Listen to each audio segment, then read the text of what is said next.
Hello friends, good morning. कैसे हैं आप लोग? उम्मीद करता हूँ ठीक होंगे और सब कुछ अच्छा होगा। आज है क्रिसमस, सो आप सभी को मेरी क्रिसमस। ये जो सेशन है ये है इंग्लिश थ्रू हिंदी का। तो इंग्लिश थ्रू हिंदी में हम बात करेंगे फ्यूचर सिंपल के बारे में, फ्यूचर इंडेफिनिट के बारे में और रूटीन एक्शन फ्यूचर टाइम के बारे में।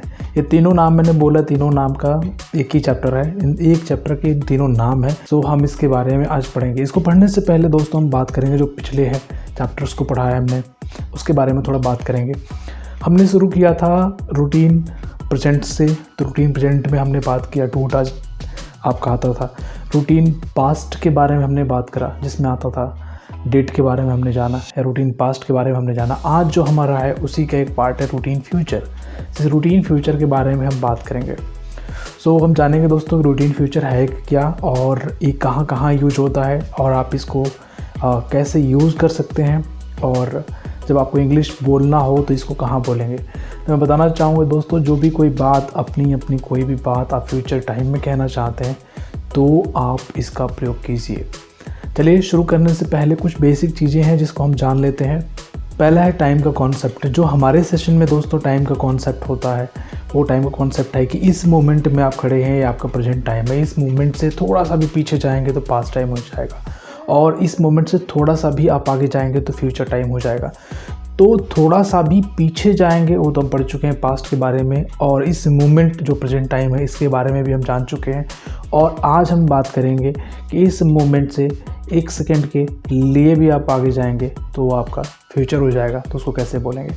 फ्यूचर इंडेफिनिट या फ्यूचर रूटीन आपको मैं बताना चाहूँगा कि दो तरीके का है। इसमें दो तरीके का है।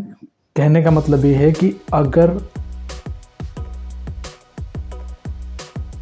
आपका कोई प्लानिंग जो फिक्स्ड है, यानी आपने पहले से प्लान कर रखा है कि मैं ये काम करूँगा, कोई भी काम, कुछ भी ऐसा काम जो आपने प्लानिंग कर रखी है फ्यूचर के लिए, उसके लिए दोस्तों मैं बताना चाहूँगा आपका इज ए मार के साथ में ING यूज होता है। जैसे आप बोलते हो कि I am going to help you, I am going to give you money, I am going to buy this car. ये सब अगर आप फ्यूचर जो आपने प्लान कर रखा है, कोई चीज़ प्लान्ड है, तो उस प्लान्ड फ्यूचर को बोलने के लिए आप एम गोइंग टू का प्रयोग करते हैं। आपको पता ही प्लूरल बोलना है तो एम के साथ में आप क्या लगाएंगे, आपको पता ही एक आर लगा देंगे, एम लगा देंगे, आर लगा देंगे, इज़ लगा देंगे। एक ही ग्रुप के इज़ एम आर। आप इसके बाद वाले चैप्टर में पढ़ेंगे इसके पूरे डिटेल के बारे में। तो अगर आप प्लान्ड फ्यूचर के बारे में बताना चाहते हैं तो आप इज एम आर के बाद गोइंग, उसके बाद टू, उसके बाद जो करना चाहते हैं उसको बोल दीजिए। तो you are going to buy a car, I am going to buy a car, I am going to help you, I am going to support him, I am going to call your friends. दोस्तों examples बहुत सारा दिया गया है, आप इसको देखिए और प्रैक्टिस कीजिए। एग्जाम्पल्स में अगर आपको नेगेटिव सेंटेंस बनाना है तो आपको is not, am not, are not का प्रयोग करना है, और इसका abbreviation form isn't, aren't. Amn't जो है केवल स्कॉटिश इंग्लिश में होता है, इंडियन इंग्लिश में नहीं होता। तो मैं आपको रिकमेंड करूंगा कि एमंट आप इंटरनेशनल प्लेटफॉर्म पे हैं तो बोल सकते हैं, कोई इशू नहीं है। अदरवाइज इंडिया में एमंट आप बोलेंगे तो वो आपका गलत हो जाएगा। तो एमंट का प्रयोग इंडिया में ना करें। तीनों का अगर कंबाइंड बोलना है, तीनों में अगर इजेंट, आरंट, एमंट नहीं बोलना चाहते हैं तो सबका कॉम्बिनेशन आपका एंट, AINT होता है जो इंटरनेशनल इंग्लिश में होता है, तो आप एंट का प्रयोग कर सकते हैं। सो अगर आप बोलते हैं, देखिए दो तरीके के क्वेश्चन, अगर सवाल क्वेश्चन बनाना चाहेंगे तो आप इज एम आर को उठा करके सब्जेक्ट से पहले कर देंगे तो आपका क्वेश्चन बन जाएगा। यानी आर यू, आप एग्जांपल देख सकते हैं, are you gonna do this for my birthday, तो आर को मैंने क्या कर रखा है, यू से पहले कर रखा है।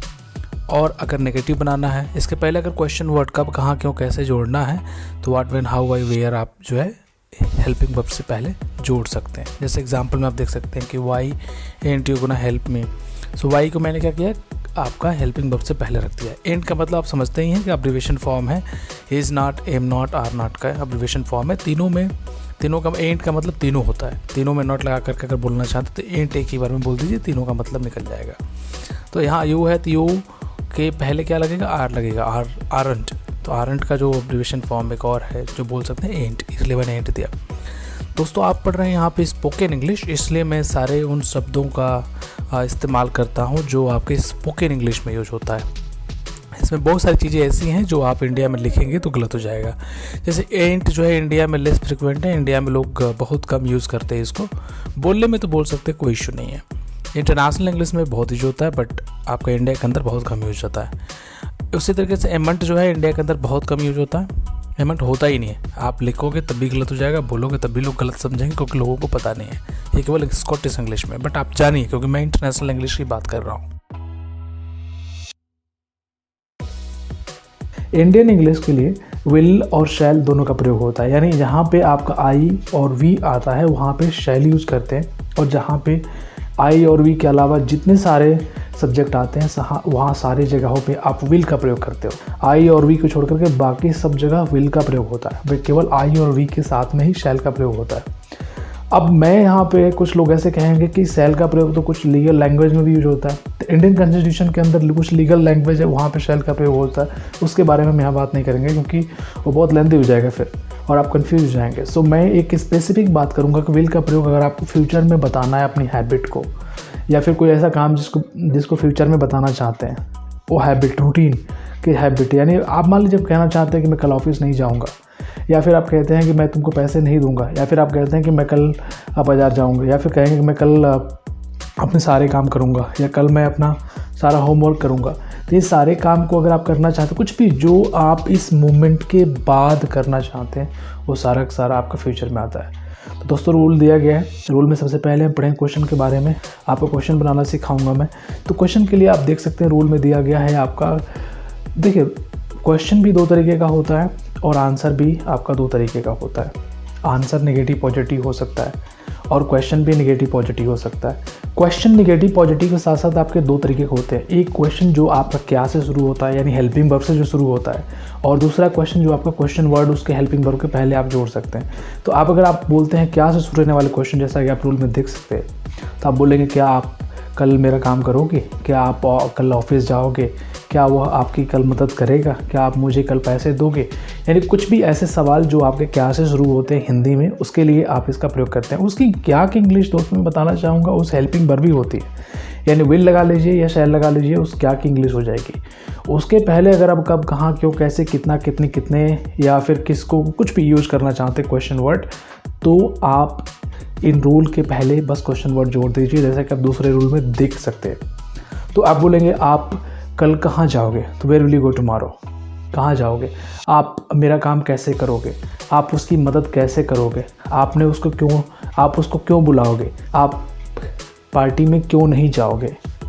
तो जो भी चीज़, जो भी काम आप फ्यूचर में बताना चाहते हैं, इस मोमेंट के बाद जो करना चाहते हैं, वो सारे के सारे काम आपके फ्यूचर में जाएंगे।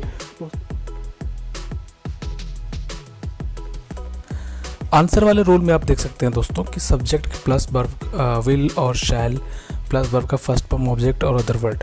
बोलते समय देखिए शैल की ज़रूरत है नहीं, शैल जो है लेस फ्रिक्वेंट है, आप विल का प्रयोग करके बोल सकते हैं। और आई विल को आयल बोला जाता है, और शी विल को शी और प्लस कामा दे करके डबल एल भी बोल सकते हैं, आयल, यू विल ऐसे भी बोल सकते हैं। बट मैं रिकमेंड करूँगा कि आप इसको फुल बोलें, आई विल, आई शैल। तो आई के साथ विल का भी प्रयोग कर सकते हैं, आई के साथ शैल का भी प्रयोग कर सकते हैं। बोलते समय आप दोनों बोल सकते हैं, कोई इशू नहीं है। बट मैं रिकमेंड करूँगा कि आप इंडियन इंग्लिश को फॉलो करें, क्योंकि आप इंडिया में रहते हैं। तो इंडियन इंग्लिश में आप आई के साथ आई और वी के साथ शैल और बाकी सबके साथ विल का प्रयोग करें। तो रूल में आप देख सकते हैं subject plus will shall, verb का first form object other word आया हुआ है। इसको नेगेटिव अगर बनाना है आपको, अगर नेगेटिव सेंटेंस बोलना है, आंसर को अगर नेगेटिव है, पॉजिटिव है, इसका नेगेटिव बनाना है, तो आपको कुछ नहीं करना। आपको रूल में आपको दिया गया देख सकते हैं कि सब्जेक्ट के बाद विल को वोंट बोलना है और शैल को शांट बोलना है, वर्ब का first form object other word. आप नेगेटिव वाले रूल को फॉलो कर सकते हैं। आप यहाँ पे देख सकते हैं एग्जाम्पल में भी शी वोंट पे द बिल, इसका मतलब हुआ कि वह बिल पे नहीं करेगी। हिंदी में अगर बात करें तो इसमें भी विल नॉट न लिख करके वोंट बोला गया। तो ये जो भी आप पढ़ रहे हैं ये स्पोकन के लिए है, और आप राइटिंग भी कर सकते हैं ऐसे शॉर्ट फॉर्म में, बट ज़्यादा से ज़्यादा स्पोकन वाली लैंग्वेज को मैंने दिया है ताकि आप जब इंग्लिश बोलें तो आपके लिए बहुत आसान हो, इसलिए इसे दिया गया है। तो नेगेटिव बनाने के लिए मैं फिर से रिपीट करना चाहूँगा, नेगेटिव बनाने के लिए आप वोंट या शांट का प्रयोग करते हैं। जितना आप प्रैक्टिस करेंगे उतनी आपकी इंग्लिश और बेहतरीन होगी। इसका दूसरा चैप्टर इसी लेसन का, इसी पार्ट का दूसरा भाग जो है, दूसरा सेगमेंट जो है इंग्लिश थ्रू इंग्लिश में आप पढ़ेंगे, जहाँ पे आप सीखेंगे कि अगर आपने यहाँ पर तो क्वेश्चन बनाना सीख लिया, आपने यहाँ पे आपने आंसर बनाना सीख लिया, या क्वेश्चन का मतलब ये है कि आपने इंटरोगेटिव सेंटेंसेस को सीख लिया बनाना, यहाँ पे आपने पॉजिटिव और नेगेटिव सेंटेंस को बनाना सीख लिए। बट अगर इसमें बात करना है, बोलना है कि अगर सवाल कोई पूछते आपसे को क्या से, कब क्या, कब कहाँ, क्यों, कैसे, कितना, कितनी, कितने, जो भी है आपका ऐसे सवाल कोई पूछते विल और शैल लगा करके, तो उसका जवाब कैसे देंगे, इसके दूसरे वाले पार्ट का वीडियो जो है जल्दी रिलीज होगा, उसमें आप देखिए, आपको पूरी चीज़ पता चल जाएगी। अगर आपसे कोई पूछे कि when will you come home, तो आप बताओगे I will come home in 2 hours. तो ये सारे सवाल, अगर सवाल कोई विल से पूछता है तो उसका जवाब कैसे दें, उसको सीखेंगे हम अगले चैप्टर में, जो इसके ठीक बाद आएगा। इस वीडियो के ठीक बाद में रिलीज करूँगा इंग्लिश थ्रू इंग्लिश में, जो कि टोटल इंग्लिश में होगा। पिछले चैप्टर को भी हम लोगों ने 2 भागों में डिवाइड करके पढ़ा, बहुत सारे एग्जाम्पल दिया गया है। प्रैक्टिस करते रहिए और बने रहिए हमारे साथ अगले वीडियोज़ के लिए, और तब तक के लिए गुड बाय, थैंक यू।